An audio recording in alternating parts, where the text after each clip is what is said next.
Peter, you're on point, buddy. Yeah. You're on point, man. Mm-hmm. DLR needs that third gate already. Hey, look, there's demand for that. You know, there's huge demand. Like we have a huge. The thing is with Peter, like with Anaheim, is like there's so much demand with our parks. They're packed all the time. Mm-hmm. Locals can come and go as they please. Dre, you and I were talking about this on the phone the other day. I just think a third park would do very well out here. I think it would give us more options. I think, look, and I know this is like pie in the sky, but a park like WESTCOT would do great out here with locals, like that kind of Epcot drink around the world kind of thing. Mm-hmm. Disney really pooped the bed with that one. Sorry, Amber Heard, but yeah. But they did. Wait, hang on. I never get to use this one anymore. That is one big pile of shit. There you go. Oh my God. So topical. So topical. But yes, they definitely did. I mean, a WESTCOT would be so successful right now with the AP culture, Magic Key culture. Sorry. Yeah. You know, the drink around the world stuff. I mean, it would just be so good. And to have that option would be so great. Do I think we're ever going to get WESTCOT? No, we probably won't. Whatever third park we do get, which I do believe we will get eventually, will be some sort of IP thing. I think so. You know, probably some sort of like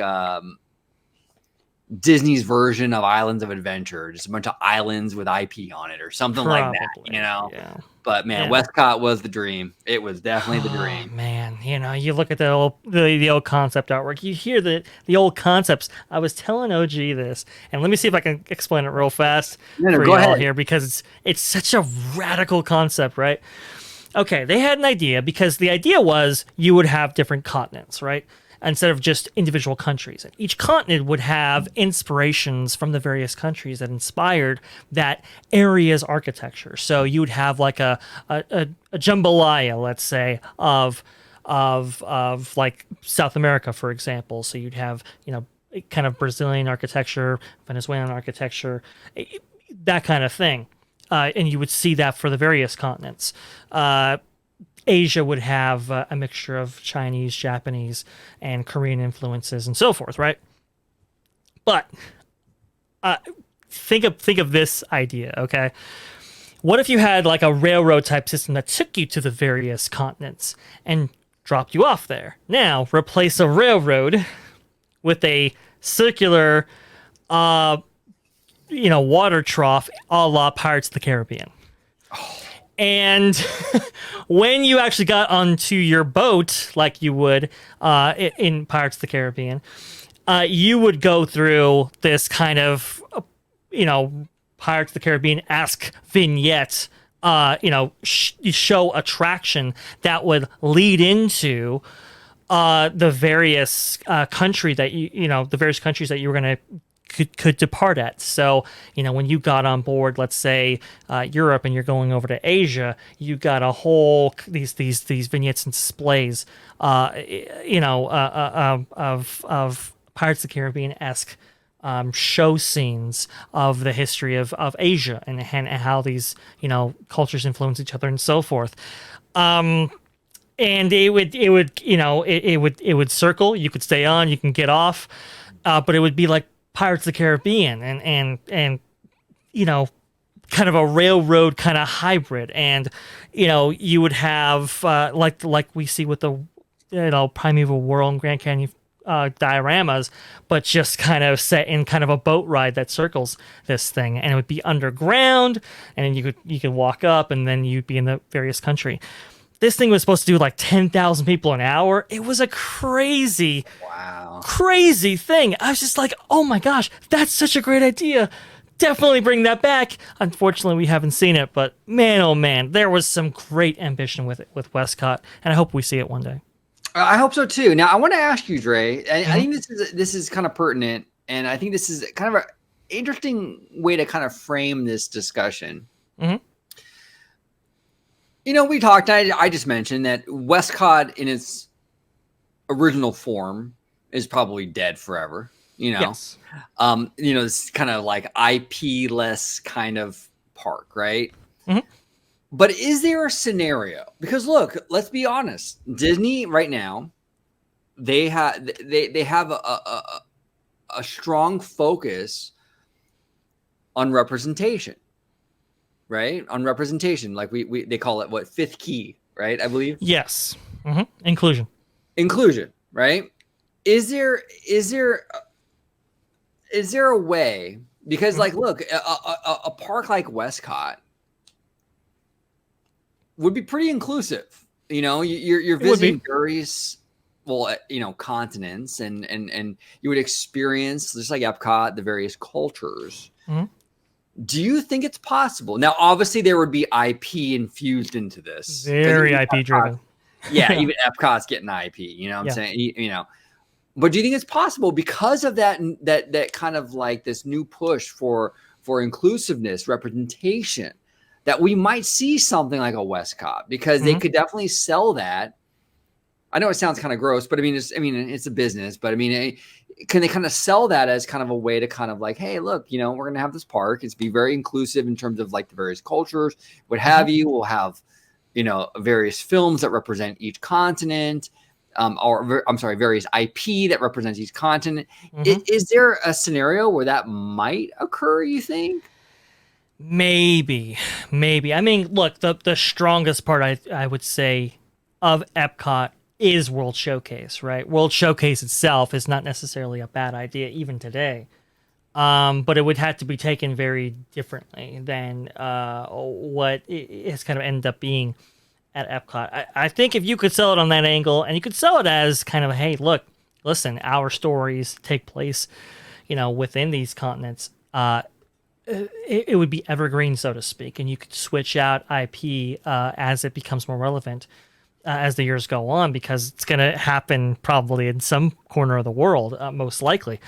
Right. So yeah, I mean, it might. And look, listen, there were some great ideas for Westcott that I think could still work, and we've kind of seen work. Star Wars, what is it? Star Wars Galactic Star Cruiser, right? This kind of hotel experience that really you can take it all the way back to Westcott.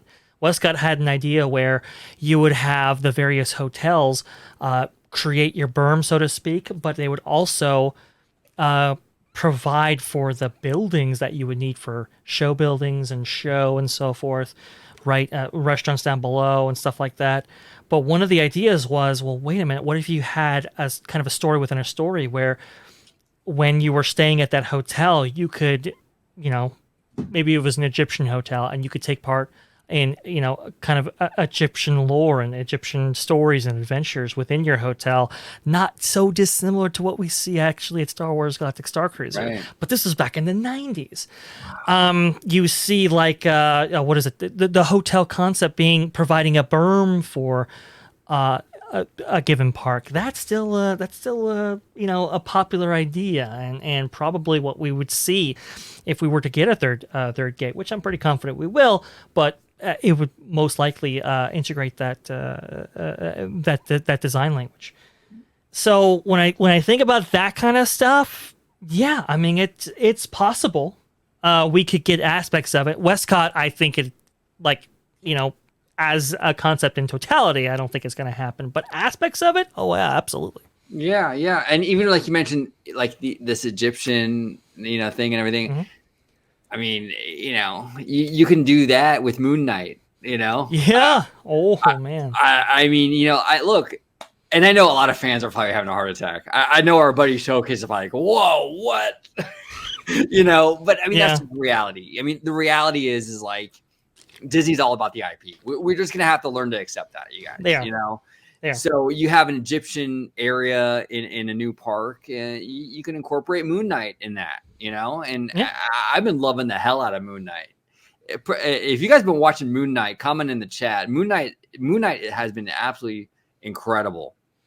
But yeah, you can kind of infuse these IPs into these various areas, and I think it could work. I think it could. Now, is there the desire to spend maybe $2 billion on something like a Westcott, even with IP. I don't know. Yeah. You know, as much as I defend Bob Chapek, I almost kind of hope it doesn't happen on his watch, just because I feel like it's risky. I'd rather have someone in there that I really feel confident. Even Bob Iger, I knew when Bob Iger, we saw Cars Land, Pandora, DCA 2.0. He did pretty good with the parks. Chapes, I don't know. Chapek, I feel a little uneasy, but you get someone in there that's willing to spend the money. Hey, build Westcott with Moon Knight. I don't care. Just make it quality. I'm down for it. Yeah, we have seen this kind of ongoing fiscal conservatism as we've gone on with the various eras, right? Like, once Frank Wells died and Disneyland Paris ended up really, I mean, it almost brought down the entire company, to be frank. Well, okay, that bad pun, by the way. Talking about Frank Wells in there, but you get what I mean. Yeah. Sometimes I step into it. But look, I mean, when Frank Wells died and that happened, we started to see this kind of like reining in of some of these projects and some of the ambition of the Disney company, and that's kind of, I mean, yes, we got amazing lands in the Iger era, but now we're kind of seeing the a lack of ambition. I mean, I talked about it with the Pixar hotel, right? It's like, wow, it's like, this is still Pixar. This is still this hotel. This is still one of the 3 properties that we have, and we're just gonna go over it with some paint. It's like, I mean, we could have done more. Yeah. So when I think about the idea of a third gate, in this era right now, probably best to leave it on the shelf for a more ambitious time period.